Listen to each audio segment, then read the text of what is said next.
So I would like to introduce Alan Talansky, our fearless leader and moderator.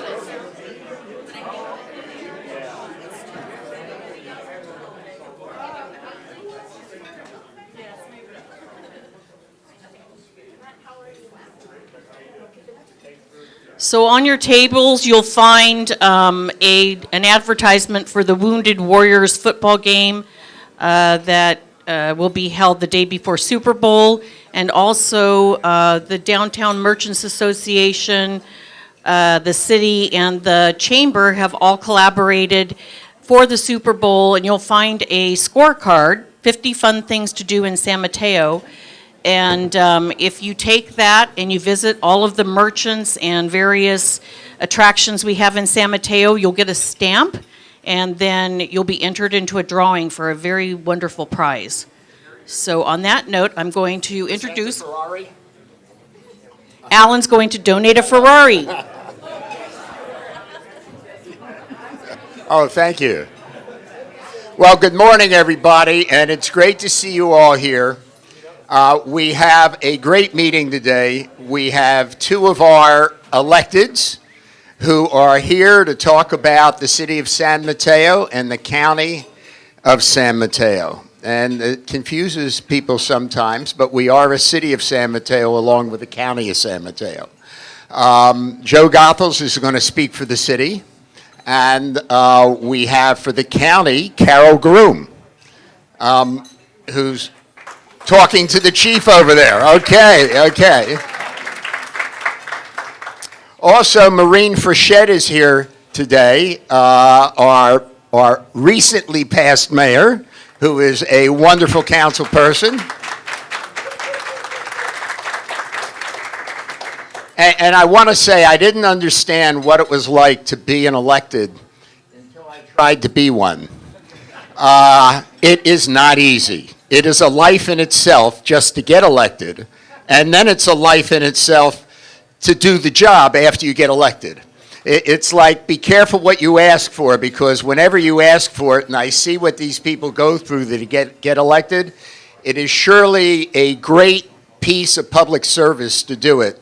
And starting from Benjamin Franklin, a lot of great people have talked about how important public service is, and it really is important.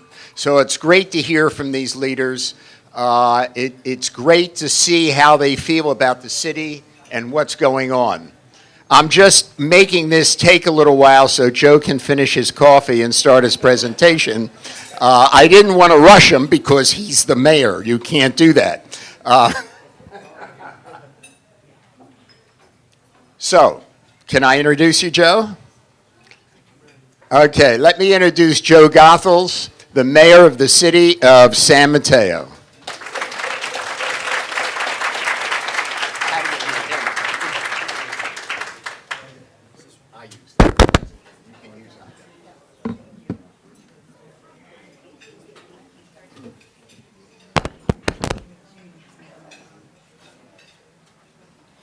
Okay, keep eating. Good morning, everyone. I love when Alan refers to us as electeds. It reminds us that if you don't like us, you only have one person to blame. It's the voters. So, good morning and welcome this morning. Today I'm going to talk about cities in San Mateo and why San Mateo is poised to be a great city. San Mateo already is a great city, but why is it the focus on the city right now? Why are cities the place that are making the difference? Why are cities the place where we rely on everything that we need in life? Your street gets paved, your sewage, the wastewater treatment plant, police, and fire, that all happens at the city. Cities are so important. Cities are also where all the people are. Cities are also where all the pollution is and where carbon gets emitted. Take a look at the top map here. Half of the people in the United States of America live in the red sections, and the other half live in the orange. You look at the map at the bottom, this blue map, half of the GDP for the United States happens in the blue, half the GDP happens in the orange. Why are we focused on cities? Why are cities where everything is happening? That's where the people are. That's where the economy is working. And that's where we can make a difference. Looking more locally, you look at the heart of the peninsula, us, San Mateo, right here. What's going on? Never before in the history of the world have we seen a concentration of billion-dollar companies like we do right now in the Bay Area. And you recognize the location, the geography of the city of San Mateo. We are right in this billion-dollar corridor. It's happening all around us. That's not something that we can change. But it explains a lot of the things that we face. A lot of the challenges that San Mateo is dealing with is because we are surrounded by these billion-dollar companies. It puts a lot of pressure on our real estate. It also generates some revenue for the city. We rely on those property tax dollars and sales tax dollars like anybody else. You'll see that in the last few years, we've seen our revenues rising because of those economic conditions with those billion-dollar companies. We're very fortunate to have that, but it also creates stresses on our infrastructure. It creates economic conditions that make it very difficult to live here. The cost of living is very high. The city of San Mateo doesn't just spend all that money, though. We've seen our spending stay relatively flat so that we've been able to build up our reserves. And that's important because you never know when a rainy day might come, and we've been fortunate to have a lot of rainy days lately. But the economic conditions will go through cycles, and we'll be ready for that. San Mateo's not going to spend everything that we bring in. We'll be ready for the next economic downturn. But even as I say that, we are still replacing the major cutbacks that we had to staff during the economic downturn just a few years ago.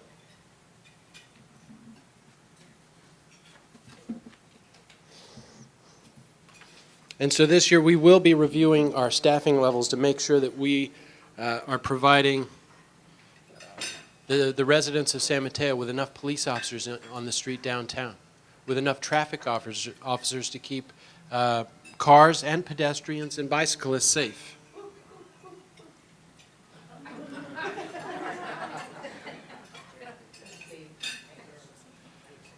But what else happens? We also see housing becomes an issue. And too many people feel squeezed right now. We do have a task force right now that's working on the issues of housing and what we can do as a city to help support residents and making it affordable to live here in San Mateo. We've added in the Bay Area, with all those billion-dollar companies, we've added over 100,000 jobs. And we haven't provided nearly enough housing. Less than 10,000 new units. And what you see from that is that people have to move further and further away in order to find someplace affordable to live, which means that they're spending more time in their cars as they drive to where they work. And many of them work here in San Mateo or just north of us, just south of us. All those people spending all that time in their cars, the traffic engineers measure that as vehicle miles traveled. We've seen the vehicle miles traveled explode. And that just means that you're sitting behind somebody else who lives even further away than you do. We can't have that. In the city of San Mateo, we should be able to take responsibility as one of the employers in the Bay Area and say, we're going to help our residents live here in the city of San Mateo. We're going to help our employees live here in the city of San Mateo. Right now, we own the old RDA site. Everybody's familiar with, probably because Matt Bronson just helped us with our downtown parking plan, and you're going to see an increase in some of the fees for parking downtown. But we're going to build on the redevelopment side. We're going to come up with a plan to make sure that some of our employees for the city of San Mateo can live downtown. I think you're going to see downtown continue to improve the way it did back when Carole Groom was on the city council and they approved the Cinnamon downtown. You saw a renaissance downtown. You saw restaurants opening up. You saw more people walking around downtown. We're going to continue to build on that. You're going to see the downtown space be activated. We will also receive the recommendations from the task force on ways that we can make San Mateo more affordable to live for people of all incomes.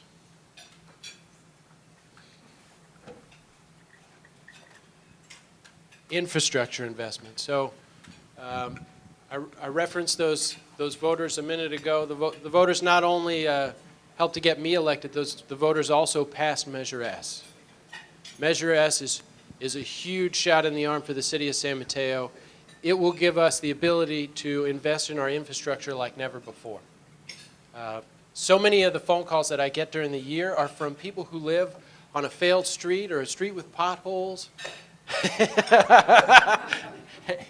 And it takes a long time to get to each and every street and fill those potholes. It takes a huge investment. A failed street costs $2 million for every mile to replace that failed street. So we have 18 miles of failed streets in the city of San Mateo. So just maintaining our current PCI level, pavement condition index, just to maintain the overall PCI level for the city of San Mateo costs us about $4 million. And that's all the money that we have to invest in streets on a regular basis. So without something like Measure S, we would never get to the failed streets. But Measure S gives us the ability to invest in streets and to replace those failed streets. You're going to see a street near you have that pothole filled or get completely repaved. And I'll tell you, the phone calls that I get from somebody who just had their street repaved, when they get home and they see that new street they've been waiting for years, and they're almost in tears how thankful they are that they never thought it was going to happen to them. And thank you for this. You saved my car. I'm not going to have to get my car fixed again and realigned. And you saved my marriage. We're happier every night now that we come home. But there's another place where you're going to see the infrastructure be invested in, and it's right over here in North Shoreview. North Shoreview is still in the flood map, and that means we have a significant number of residents who have to pay flood insurance to FEMA every single year. Shoreview was in that same situation, and they had thousands and thousands of residents paying $2,000, some of them even $7,000 a year in flood insurance. Some of the Measure S money can go towards raising the levee and fixing the pump stations so that those thousands of residents will no longer have to pay the $2,000 in flood insurance. That is money back in those residents' pockets. That's money that they can then go spend downtown. So we look forward to that. And we succeeded on that in Shoreview. We're going to do it again in North Shoreview. Some of that money will also go to parks. You know that this year we will engage in our master planning project for Central Park. We're finishing the improvements that we're making at Bearsford, and we'll continue to look at parks and recreation.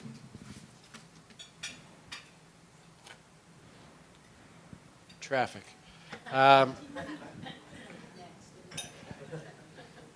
So we've talked about some of the issues with traffic. We've got a lot more jobs in the Bay Area, a lot more jobs in San Mateo, and that means a lot of cars. The city of San Mateo and the region, the county, everybody's working on how to improve traffic. How do we do that? How do we work on every element of public transit to get people out of their cars? How do we solve people's last mile problems so you don't drive downtown just to see that there's no parking and then end up parking further away than you started?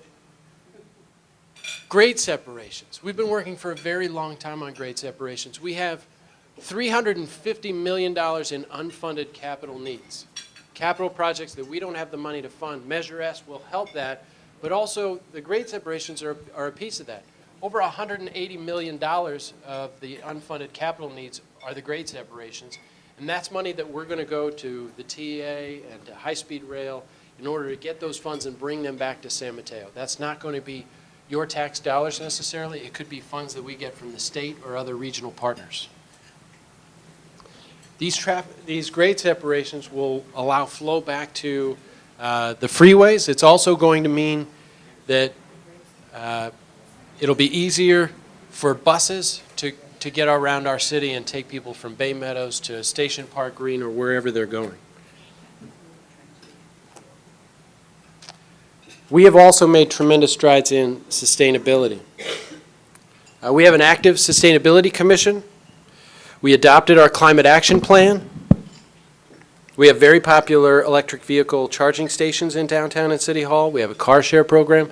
This year you're going to see us bring forward a bike share program. It was very exciting to be a part of the wastewater treatment plant groundbreaking for their biogas digester.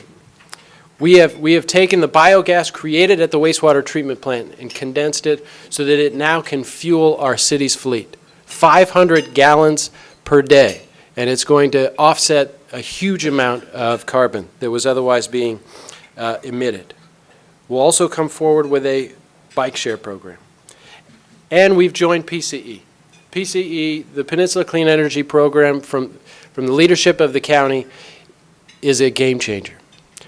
Being a part of this means that we will get our electricity from renewable sources, solar and wind.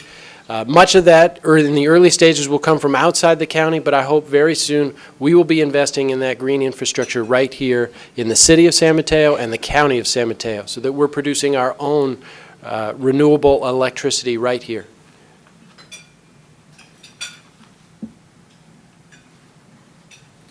Development. Anybody here want to talk about development?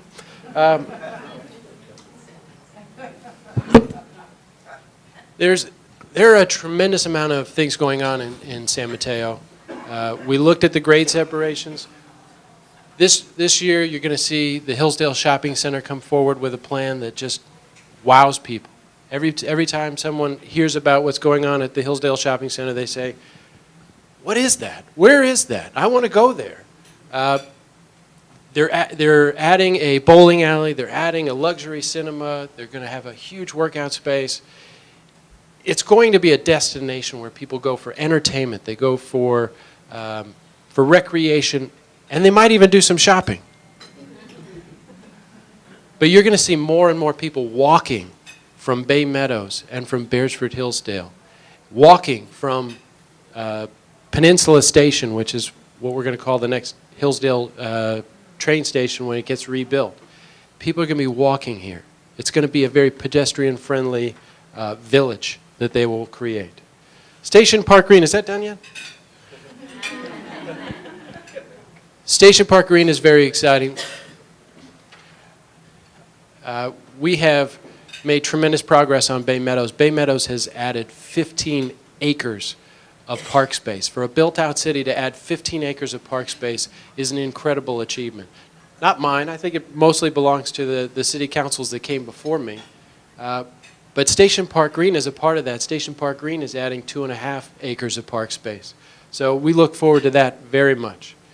And we believe in transit-oriented development. I think what you see here is a city that sees all of our development happening in the rail corridor, so that future residents are taking advantage of our public transit opportunities. And when the train gets electrified and we can expand capacity somewhat, more and more people will be riding the train to and from work.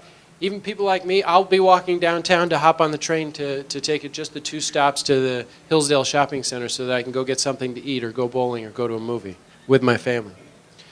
And then, of course, 3 corners. How many people are used to referring to 3 corners? Well, it's time to stop calling it 3 corners. It is now 2 corners. 2 corners, and soon enough, I think, I don't know where Darcy is, I think later this year we're going to start calling it 1 corner. So we'll keep going until it's 0 corners. I look forward to that very much.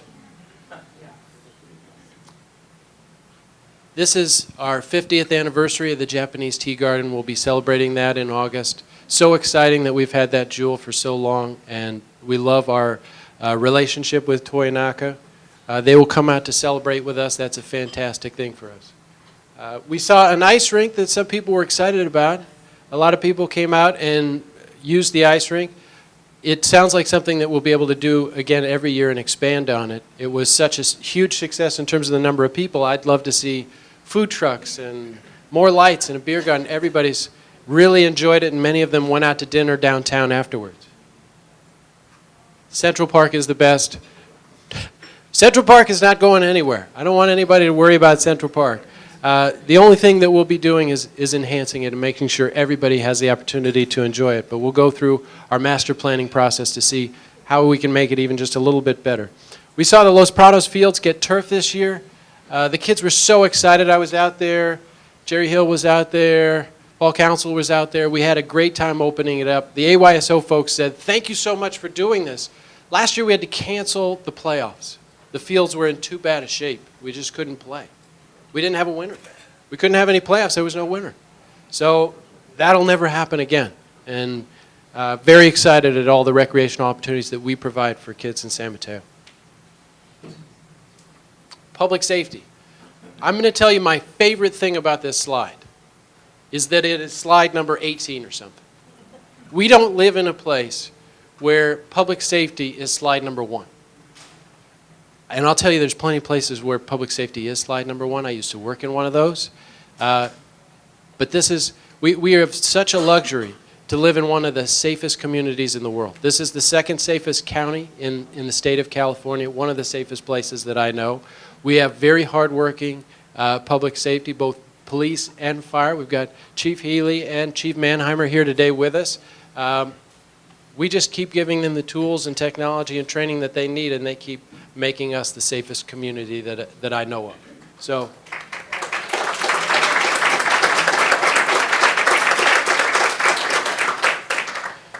Keep doing what you're doing. I want this to be slide 18 forever.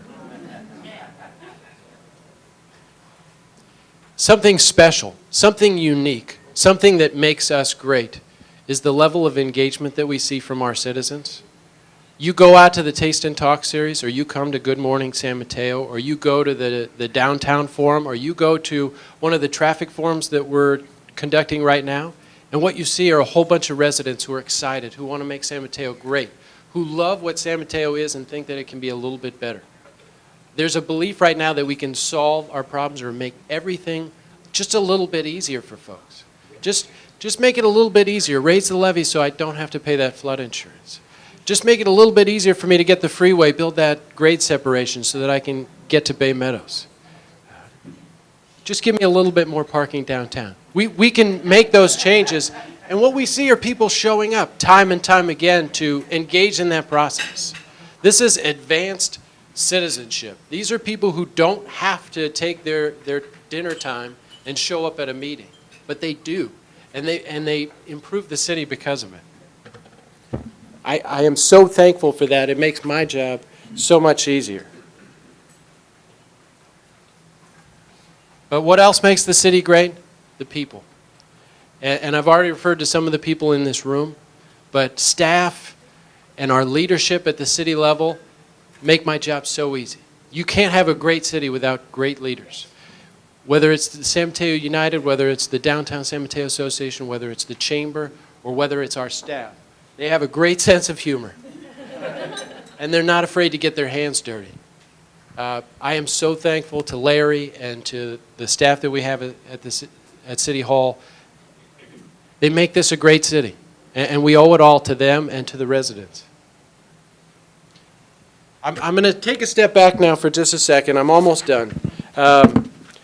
You know, from time to time we have to go back and think, where have we come from? Where are we going? Are you better off than your grandparents and your great-grandparents? 100 years ago, there was no sliced bread. There were no commercial flights, no airports, no internet, no antibiotics, no chemotherapy. 8% of people had phones. 14% had bathtubs. 6% graduated from high school. The speed limit was 10 miles per hour. The whole country had about 10 paved miles. There were only 230 reported murders in the entire United States. The flag only had 45 stars, and the population of Las Vegas was 30. You know, but many of their issues were just like ours. Many of their issues were just like ours. They were worried about transportation. They were building railroads. They were worried about water. They wanted to create sustainable water for the next 100 years, which they've done. That's the Hetch Hetchy Valley right there. They did that for us. We're still concerned about water today. At our wastewater treatment plant, we're going to start recycling 13 million gallons of water a day. We're building the wastewater treatment plant that will do that. They were concerned about transportation. This is the Panama Canal. 100 years ago, they built that. Fitzgerald Field. And they were always concerned about recreation. They were always concerned about recreation. Are those the good old days? Maybe in some ways. But in 100 years, we've made so much progress. You look at the civil rights movement. You look at who can vote today, who couldn't vote 100 years ago. You look at the people who are in positions of power who never would have been there 100 years ago. I stand before juries every day and I tell them, I work, when I worked in Alameda County, my boss was a woman, the elected district attorney. The attorney general for the state of California was an African-American woman. The attorney general for the United States of America right now is an African-American woman. And my president of the United States is an African-American man. We've made tremendous progress in 100 years. We still have our issues. We have terrorism, and we're fighting wars. But you know what? 100 years ago, they were fighting World War I. And don't forget that 17 million people died in World War I. And that's just a fraction. We see just a fraction of the deaths on the battlefield today. We still have work we need to do. But we've taken tremendous steps. San Mateo will be great, and we will continue to focus on transportation, water, sustainable water for the future, and recreation. And Fitzgerald Field isn't going anywhere. San Mateo is going to continue to be great, and it's because of the people and because of all of you. Thank you so much.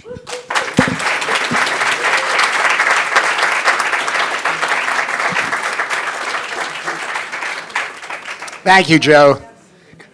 You know, we talk about our staff all the time, and I just want to bring up there's a lot going on at the city to find ways to make it possible for our staff to live here in San Mateo and make it affordable for them to live in San Mateo because they service us so well, and let them become a real part of our community. And we all need to help with that and participate with that to allow the people that work here to live here, because that'll really make us a whole community.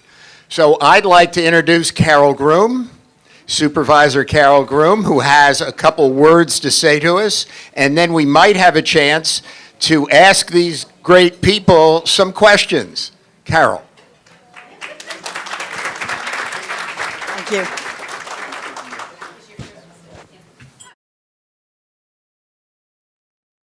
Good morning, San Mateo. So thank you all for being here. I'd like to just begin by thanking Cheryl and her team for continuing to have Good Morning San Mateo and filling this room so that we can all learn a couple of new things and meet new people. And Chamber of Commerce is a big part of any community, and you guys really do a good job.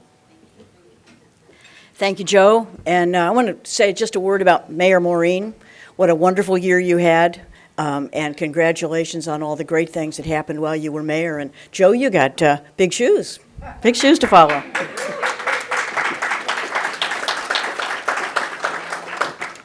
So I'm going to talk about a couple initiatives that we're doing in the county. The state of the county is quite good. We're very fortunate, as Joe's just sort of told you earlier, to have a strong economy, to have a good business community, to have a good social services network, and so we have a strong county. The county's budget this year is $1.3 billion, and we have very, very healthy reserves. Much of that thanks to many of you in this room and others in the county who voted yes on Measure A a couple of years ago to extend a sales tax and allow the county to rebuild some of the services that both the federal government and the state government eliminated. And we are also using a lot of that money to upgrade our infrastructure in the county. We have a number of fire stations that need to be rebuilt that are not seismically safe. We have a number of bridges on the coast that need to be looked at.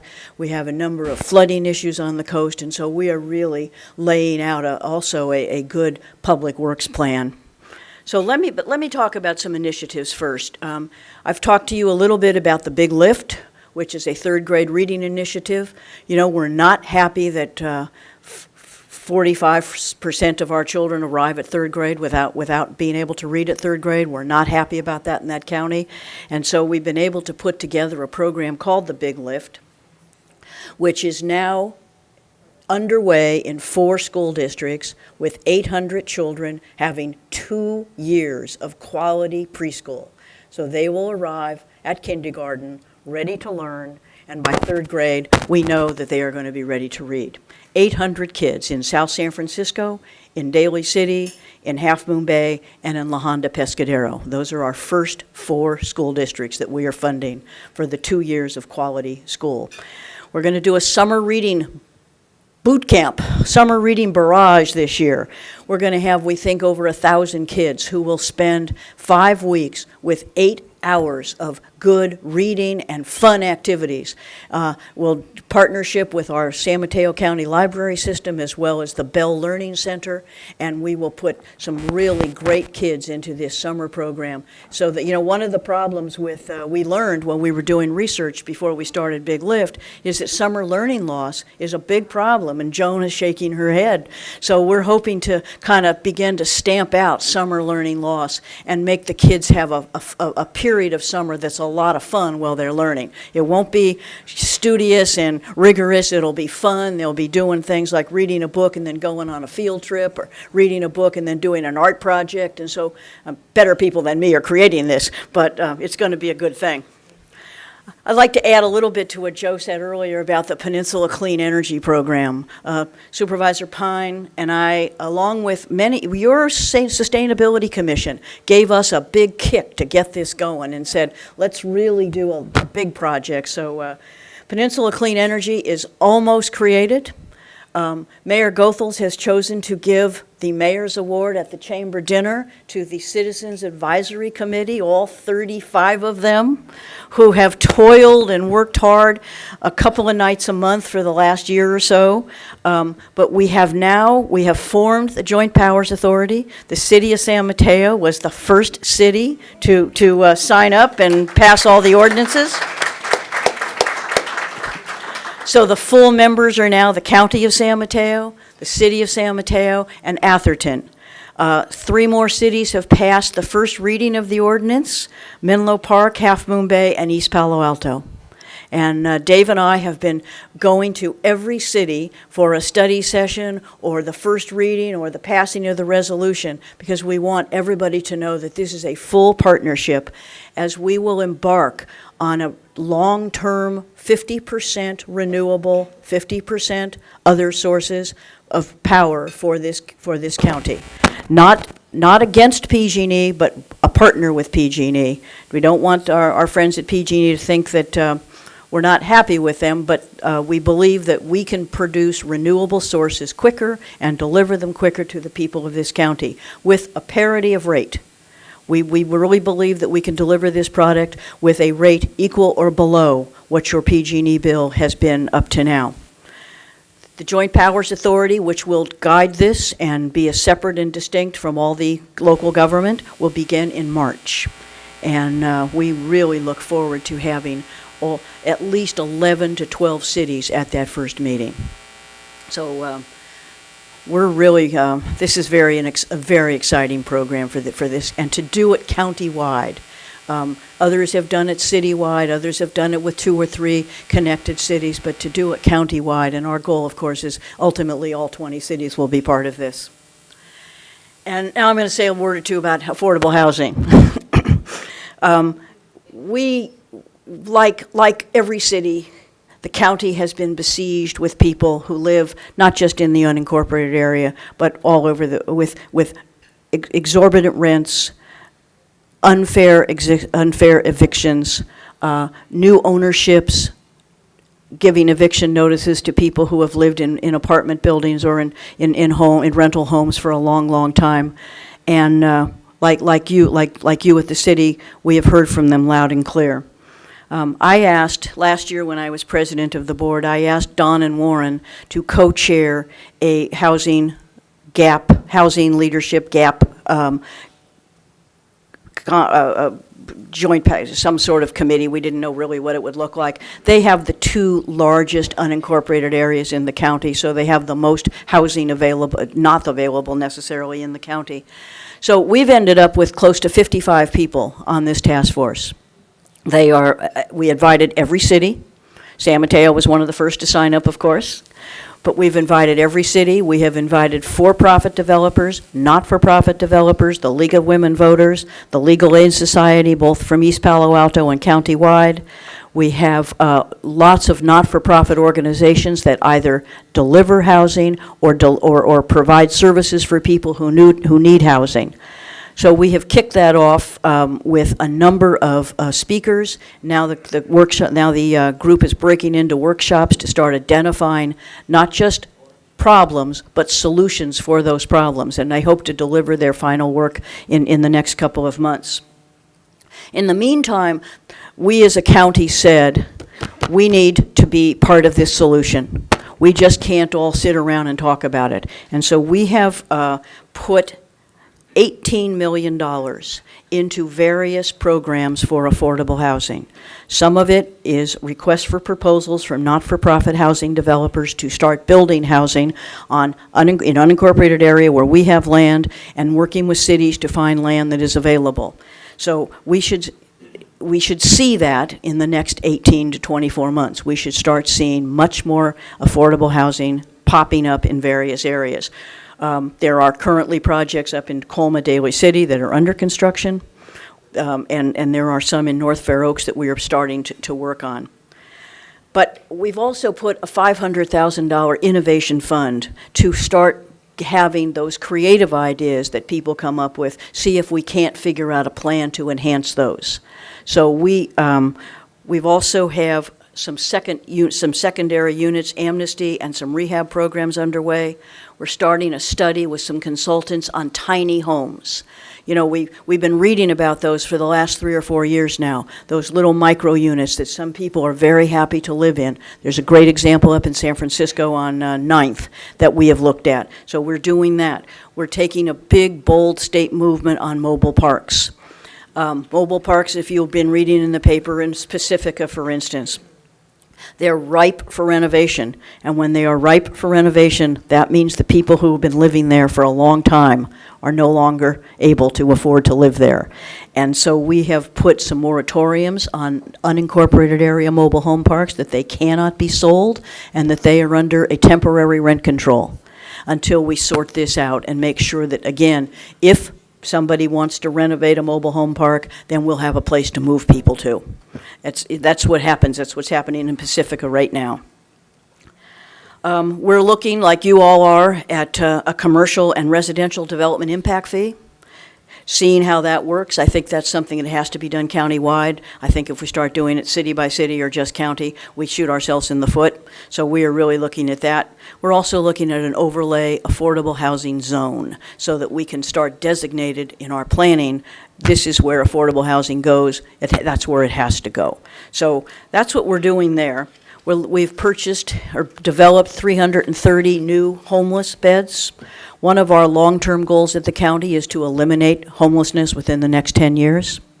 We're working on some veterans housing. We have a new Veterans Commission, which one of their first tasks is to really examine, along with our housing task force, how we can get better housing for veterans.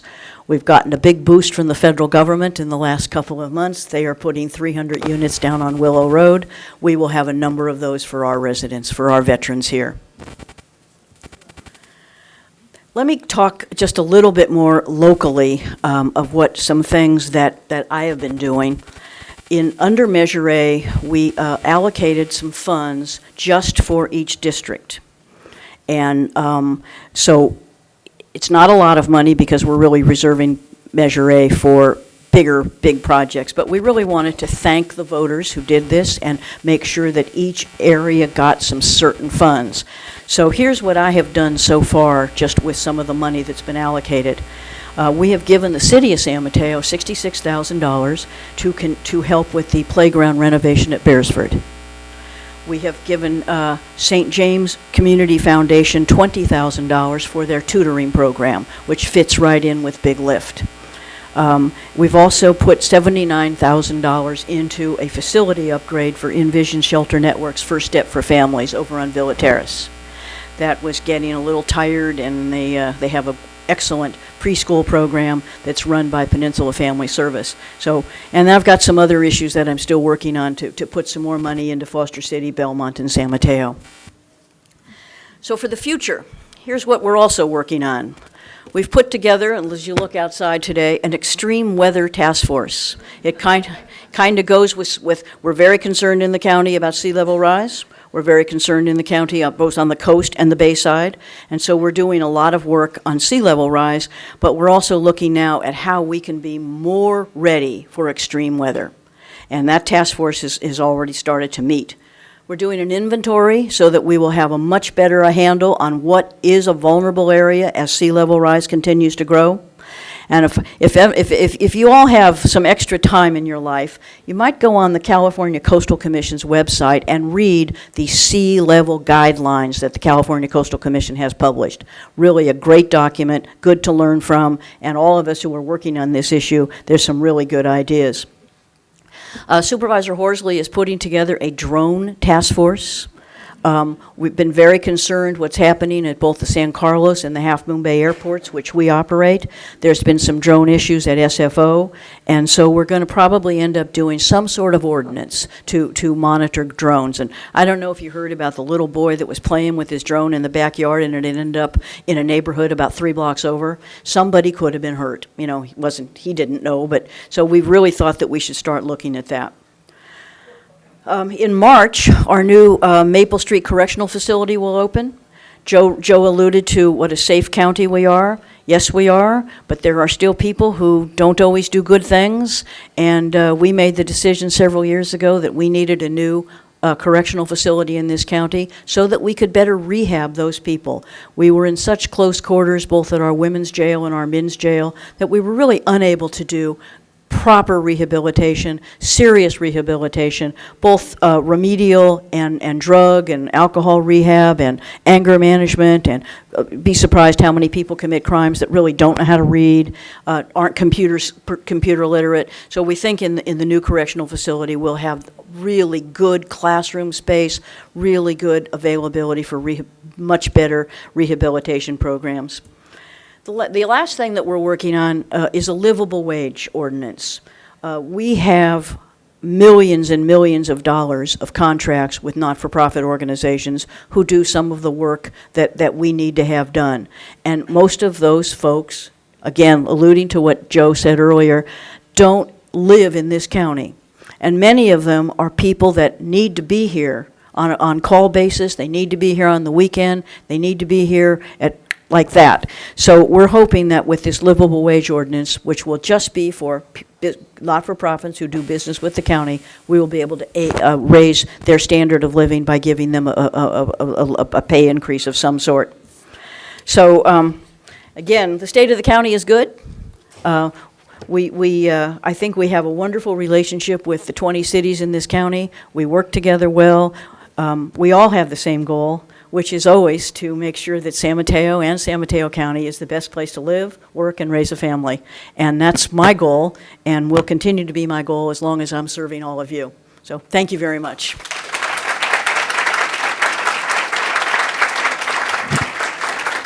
Thank you, Carole. That's great. Listening to what's going on in our community and looking at the rest of the world, we sure are lucky to live here. It's what community wouldn't want to be as strong as our communities, and there aren't many that would like to be where we're at.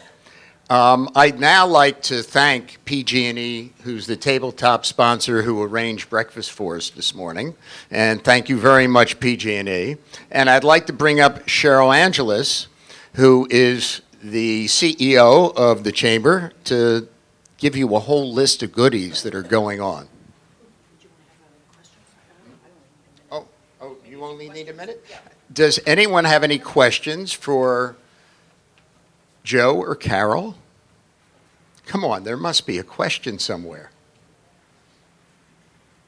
At the county level, is the county looking at doing anything to incentivize for sale smaller multifamily units like condo developers that, you know, might be able to do 1, 2, 3 bedroom condominiums to maybe ease some of the burden of ownership and help people get into homes for the first time versus just rental units or government subsidized units? I think many of the cities in this county have first homeowner buyer programs. Well, I'm saying to incentivize developers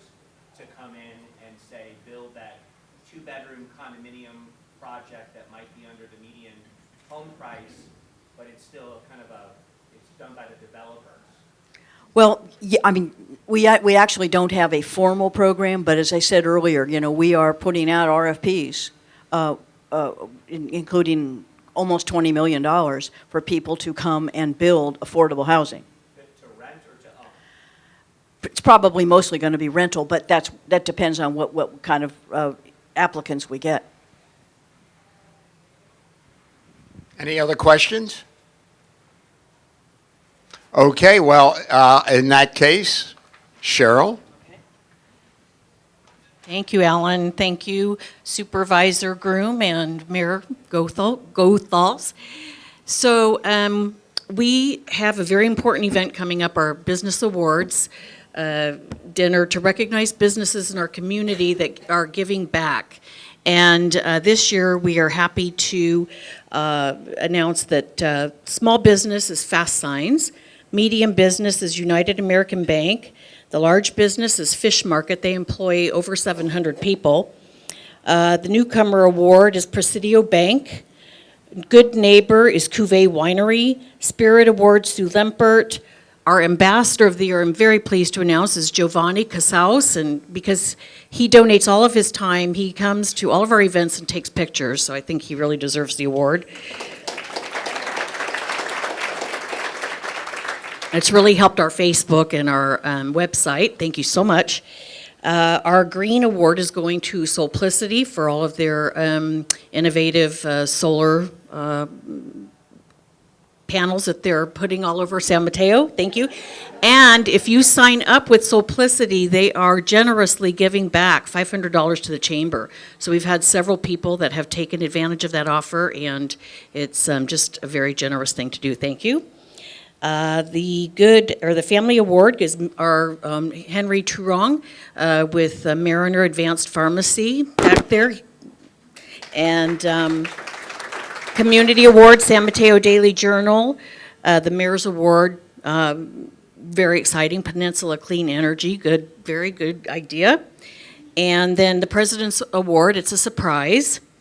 And then our highest award is our Francis Nelson Bohannon Legacy Award, and Aaron and Linda Hoffman are receiving that.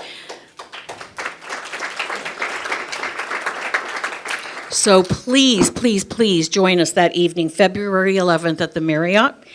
And this year we're going to recognize 4 of our longest standing chamber members. And St. Matthew's Catholic Church has been a chamber member for 59 years. So we're recognizing them. Windor Service has been a member for 48 years, and then Burrell Place Associates and Burrell Estate Company for over 40 years, about 45 years. So it should be a fun evening.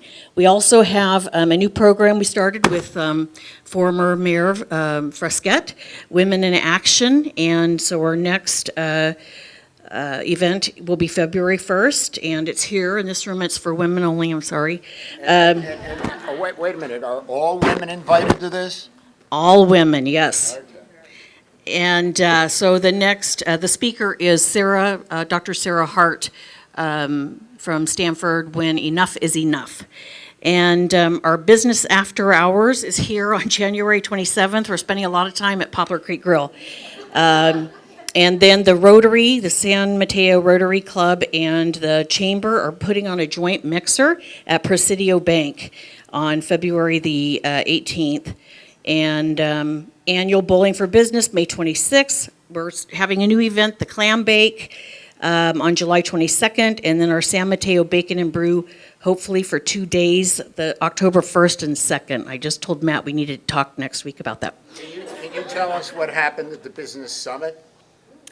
Oh, we just had a new program this past weekend, and we had 9 very, very good speakers. Some are international speakers, and some are local, but very high caliber.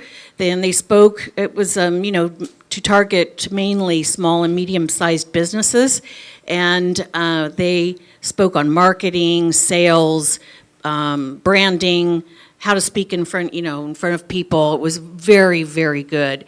And for $97, 2 full lunches, breakfast. That's a bargain. So we have it scheduled for next year because we had 68 people attend the event, and we got a lot of great feedback. They really enjoyed it. So next year it will be on January 20th and 21st, and I really encourage you to come. The price might raise a little bit, but we'll keep it as low as we can. So with that, you have something to say? Okay, thank you very much. I just say, mix, talk, enjoy yourselves, and there's still food over there, so stay as long as you want. Thank you for coming.